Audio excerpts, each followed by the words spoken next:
அன்புறப்புகள் அனைவருக்கும் வணக்கம். என்னென்ன ஒரு வீடியோ போடணுமென்று ரொம்ப ஒரு கவலையாக இருந்தது. ஏனெண்டா அம்மா நான் ஒரு அம்மாவாக இருக்கேன். நான் கட்டாயம் இதுக்கு வீடியோ போடணும். நேரம் இல்லைனாலும் பட்டக்கண்டு போடணும்னு நினச்சினா உண்மைதான். இந்த விரிவுரையாளர் இந்த மரணம் ஒரு அம்மாவை கொலை செய்யாதீங்க. ஒரு அம்மாவை கொலை செய்யாதீங்க. படுக்கையில் தலையணையை பார்த்து வச்சு பால் ஊட்டி வந்த அந்த கரங்களை கழுத்து நெரிச்சு கொள்ளாதீங்க. தொட்டு கால்கள் நடக்க வச்ச கால்களை மகள் உண்மை போய் தெரியாது. அறிஞ்சதை மட்டும் சொல்கிறேன். பிள்ளையண்டா மன்னிச்சுக்கொள்ளுங்க. காலை பிடிக்க அவர் கழுத்தை நெரிச்சவரா. கொலை செய்யக்கூடாது. கொலை செய்கிறவன் இங்கே சாதி கண்டு ஒன்றும் இல்லை. வாழ்பட்டு கொலை வெறி இதுகள் உள்ளவன் தான் கீழ் சாதி. ஒரு ஒரு ஒரு கவிஞர் ஒரு ஆள் சொன்னார், ஓடும் ரத்தத்திலும் ஒழுகும் கண்ணீரிலும் தேடி பார்த்தாலும் சாதி தெரிவதில்லை. பிறப்பினால் யாருக்கும் மதிப்பு பெறுவதில்லை, செயல்களினால் தான் மதிப்பு பெறும் என்று சொல்லிக்கொண்டு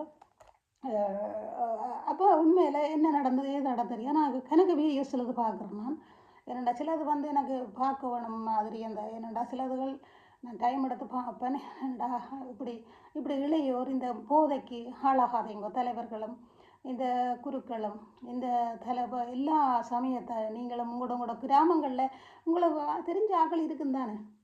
அவைகளை நீங்கள் ஒவ்வொருத்தரும் பார்த்தீங்களேண்டா, ஒரு கிராமத்தை பார்த்தீங்களேண்டா, அந்த தலைவர்கள் அவசரப்பட்டு ஓடாமல் எவ்வளவு இதுகளை குறைக்கலாம் திட்டமிட்டு இந்த போதை பாவம். அப்போ அது சரியான பிள்ளை. இப்படி மற்றது இளையோருக்கு நான் சொல்கிறது, இந்த கண்டதுங்க அதில் கொண்டதுங்கோலம்னு சொல்லி இந்த வடிவண்டுட்டு டக்கண்டு போய் விழாதேங்கோ. காதல் வேறு, வாழ்க்கை வேறு. வாழ போய் கணக்க சவால்கள் வரும். ப்ளீஸ், இந்த இளம் பிள்ளைகள் மன உளைச்சலுக்கு இருக்கிற ஒரு அம்மாவுக்கு தெரியும் இந்த பிள்ளைக்கு நல்லவனை கொடுக்கணுமெண்டு.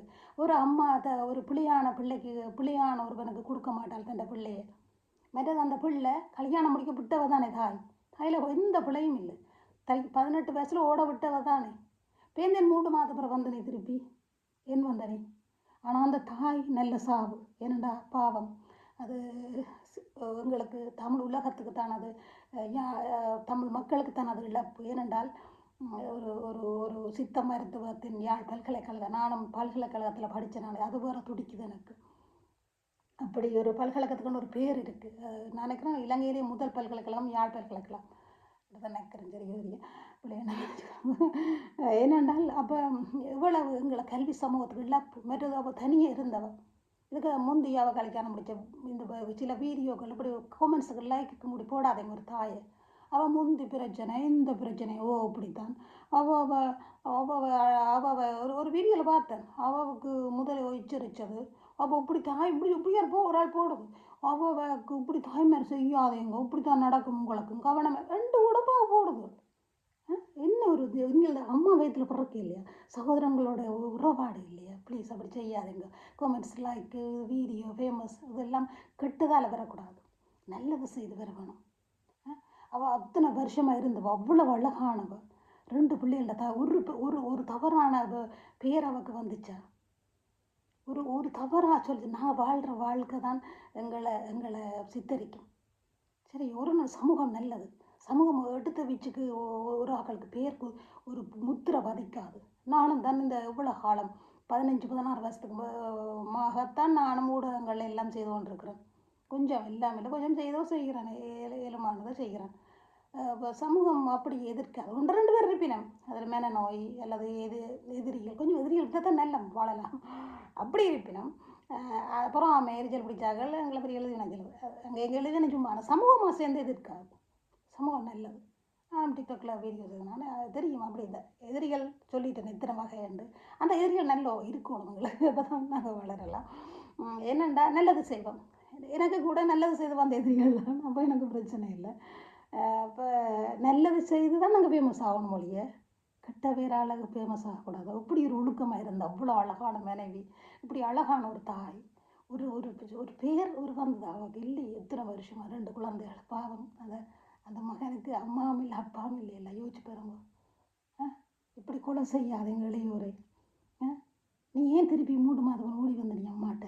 அம்மாவை கொல்லவே ப்ளீஸ் பிள்ளைகளை இப்படி செய்யாதீங்க. பிள்ளைகள் சிந்தியுங்கோ, யோசியுங்கோ. இந்த காதல் கொஞ்ச நேரம் உணர்வு இப்படி கொலை செய்தவன் நாளைக்கு அந்த பிள்ளைக்கு என்ன செய்வான்னு யாருக்கும் தெரியாது. கொலை செய்கிற அளவுக்கு எங்களோட சமூகம் கெட்டு போச்சா? தலைவர்கள் இல்லையா? ஆன்மீக தலைவர்களும் இல்லையா? அரசியல் தான் செய்கிறோம். ஒவ்வொரு கிராமங்களில் ஒவ்வொரு ஃபாதர் இருப்பார், ஒரு ஐயர் இருப்பார், ஒரு பௌத்த பிக்கு இருப்பார், ஒரு இஸ்லாமியர் இப்படி வந்து இருப்பினுமே. அப்போ தேவை செய்து இந்த அம்மாக்களை கொள்ளாதீங்க. இந்த அம்மா நல்லது தான் செய்வா. அவன் சைடில் அவள் எல்லாம் நல்லா தான் செய்தாள். நான் முதல் வீடியோவில் சிலது அவவும் பிள்ளை செய்திருக்கலாம்னு நினச்சேன். அவள் ஒரு பிள்ளையும் செய்யலை. என்னடா 18 வயதில் விட்டுட்டா அடித்து இப்போ துன்புறுத்தி கூப்பிட்டு கொண்டு வர இல்லை 3 மாதத்தால். அப்போ உங்களுக்கு என்ன? அப்போ காதல் இது உண்மை. கதைச்சி பேசுங்கோ, கதைச்சி பேசிட்டு காதல் கொள்ளுங்கோ. கண்டவன் நண்டவன் தெரியாதவன்னு செய்து போட்டு மன உளைச்சல் உண்மையாக தான். இப்போ ஆண்கள் கொஞ்ச காலத்துக்கு உடுப்பு மாட்டுற மாதிரி அது மாதிரி பெண்களும் வந்துட்டுது. அதனால் இப்படி செய்யாதீங்க. ஒரு தாயை கொள்ளாதீங்க, ஒரு தந்தையரை கொள்ளாதீங்க. உண்மையை எப்படி தந்தையரை தாயில் கொள்றதுக்கு ஆயுள் சிறை தண்டனை, மரண தண்டனை கொடுக்கணும். அப்போ தான் இந்த தாய்மாரை கொள்ளாதுகள் பார்க்கணும். அந்த தாய் துடிக்க அரை உயிரோட கொண்டை போட்டு சாகடிச்ச இவ்வளோ ஒரு பள்ளி சொல்லுங்க பார்ப்போம். உங்களுக்கு அம்மா இருந்தா அப்பா இருந்தா சிந்தியுங்க. பிள்ளைகளே, உங்களுக்கு அம்மா அப்பா சௌதரங்கள் இல்லையா? செய்கிற நீங்கள் இப்படி எங்கள் கொடியாமத்திலே நடந்த சொத்துக்காக வேண்டி தகப்பனை வெட்டினது. இப்படி கணக்கை நான் அறிகிறேன். தாய் தகப்பன் சொத்துக்காக வேண்டி காதலுக்காக அடிக்கிறதும் சாவடிக்கிறதும். நீங்களும் வாழ போகிறீங்க, நீங்களும் ஒரு தாயாக போகிறீங்க, நீங்கள் ஒரு தகப்பனாக போகிறீங்க. ப்ளீஸ் செய்யாதீங்க. மராட்டமாக கேட்குறேன். ரொம்ப கவலையாக இருக்குது. அவன் ஆத்தமா சாந்தி அடையட்டுமா. அவனை அவளாக்கி போயிட்டா இந்த துன்பங்களை பார்க்காம. ஆனால் இப்படி செய்யாதீங்க. கட்டாயமாக இதுக்கு ஆயுள் தண்டனை அல்லது மரண தண்டனை கொடுக்கணும். இந்த சொத்துக்காக இதுக்களுக்காக அதுகளை வயோதிபத்தில் அதுகளை செய்து எங்களோட கல்வி சமூகத்துக்கு பெரிய இழப்பு. அதான் உண்டு. நன்றி, வணக்கம். மற்றாக்கண்ட குடும்பங்களை பிரிக்காதீங்க. ஒரு குடும்பத்திற்கு ஒரு ஆளால் பிரச்சனைன்னா நாங்கள் அதாவது ஒதுங்கிடணும். பல குடும்பங்கள் இன்றைக்கு பிரிஞ்சு போய் அழுது கொண்டு வேதனையிலையும் அதால் நோயாலையும் அதுகள் 50-55 வயசில் இருக்குதுகள். குடும்பங்களை பிரிக்காதீங்க. நீங்களும் ஒரு தாய், உங்களுக்கும் ஒரு பிள்ளை இருக்குது. அதுகளுக்கும் ஒரு திருமணம் முடிச்சு அவங்களோட உறவை வைக்காதீங்க. சரியான பாவம் செய்யாதீங்க. திருமணம் முடித்த ஆக்களோட உறவே வைக்கக்கூடாது. அப்படியான கெட்ட காலம் இன்றைக்கு. நாங்கள் எங்களை பற்றி சொல்லினோம்டா நாங்கள் அளவாக இருக்க வேணும், அளவாக இருக்கணும். அப்போ ஒரு ஆளை பற்றி சொல்லுதாண்டா அந்த ஆள் மூலம் தான் அந்த தகவல் வந்தது. யார் மூலம் வர்றது? ஒரு எக்ஸும் பையும் ஒரு குடும்பத்தில் பழகின வேண்டாம். அது எப்படி அந்தரங்கங்களும் அவரோட பழகினது அவளோட பழகினது எல்லாம் வெளியில் வருது. அப்போ அவனோ அவளோ உண்மை இல்லை. திங்க் பண்ணுங்க. எங்களில் நம்மள சமூகத்தில் இல்லை. சமூகம் நல்லது.